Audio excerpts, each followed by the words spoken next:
আজকে সকালবেলা উঠে ঠিক এরকম অবস্থা। ঘুম থেকে উঠে দেখি ঘরের সামনে ঠিক এরকম জল, আর ঘরের ভিতরেও জল, সেটা তোমাদের দেখাবো। আর এই বন্যার জলে অনেক মাছ ঘোরাঘুরি করছিল, তাই বাবা আর কাকার একটু মাছও ধরেছে।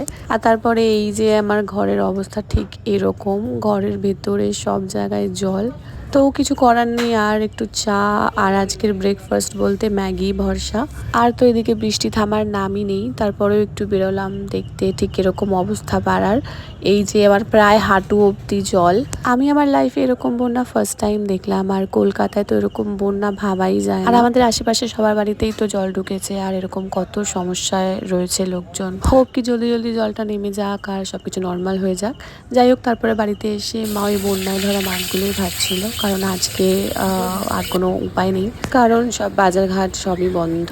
আর আমার ঘরের অবস্থাটা ঠিক এরকম, মানে বাড়ির সামনেটা। আর তারপরে স্নান করে লাঞ্চ করে নিলাম মাছের ঝাল আর ভাত দিয়েই। এই যে শেষ আজকের বন্যার দিনটা এরকম ভাবেই কাটালাম।